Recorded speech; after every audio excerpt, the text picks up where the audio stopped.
I begged my ex-husband to take me back, but he said he couldn't because I broke him. Came over to pick up the boys. My lover was more physically fit than my specs, but he just smiled at my lover. Not yet was what he told him with a smile. Not yet, but soon. When they left, I was so angry at my lover. I told him that what he did was uncalled for and he just ignored me, only to yell at me when he had enough, and it scared me. My lover soon began to tell me what to eat, what to wear, making these hurtful comments when no one was listening, and I let it happen. When the divorce gotten finalized, we negotiated 50-50 straight down with a payment plan to buy his half of the house. We had shared custody, but the boys wanted to live with him. I haven't seen my eldest daughters in a long time. They don't return my phone calls. I only found out one of them was in a serious relationship when he mentioned it. It was surreal when it happened. Watching him sign the papers caused so much pain in my chest. When he took his ring off and placed it on the paper, I felt the ball in my throat, and when he left, I realized I never apologized to him. I grabbed the pen and just stared at the ring. At that moment, I realized how much I effed up. I destroyed my marriage, my relationship with my children, and I think I was in an abusive relationship, and I just cried.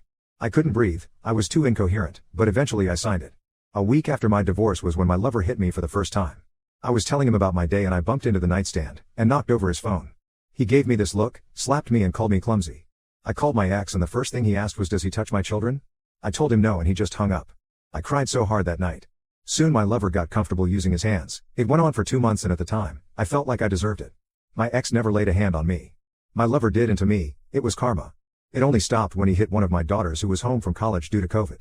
She was the only one who wanted to stay at the house. The 2 older ones stood at their dad. One phone call from her and my ex walked into the house, offered my lover a free hit before beating him into a bloody pulp.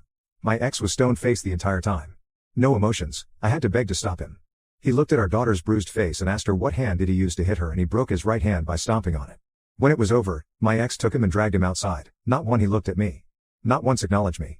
He took him to the hospital and told the ER that my lover fell down a flight of stairs. My husband stood by my lover's side. I do not know what they spoke about, but the following day my lover quit the job and left me. I kept working and my ex began screwing some of my single friends, even a couple of my coworkers. One of them was the girl who convinced me to cheat. I only found out after the fact when my coworker was stressing over him, bragging to the other girls how he blew her back out. Constantly asking me about him and why he won't return her phone calls. It hurt me to know that he was doing that. I think he was doing that on purpose. I dated a few guys, but it never lasted. I'm a single mother of 5 children, that seemed to push men away. Then there was the ex. Looking back, even with my lover, none of them could satisfy me the way my ex could. Which made me wonder, why did I allow this to happen? I was happy. How did I let myself get manipulated? I don't understand why. During this time my house was always quiet. My boys were either locked into their room or at their dad's. My daughters, with the exception of my third-born, refused to talk to me, and it was hurting. My ex saw this and he conducted a family meeting. He had all the kids in the house and I was happy to have all of our children under the roof, but the majority didn't want to be there. He began telling the kids to talk to me and my youngest called me a WHRE. This shocked me, it hurt me so much, and my ex slapped him right in front of me. "Have I ever called your mother that?" He barked and our son shook his head. "Your mother takes care of you, she loves you and you will respect her. What happened between us has nothing to do with you. All of you will start respecting your mother. Do I make myself clear?" He looked at all of our children and it spoke volumes, and my relationship with my children began to improve. During the 2nd-year anniversary of our divorce, we were civil.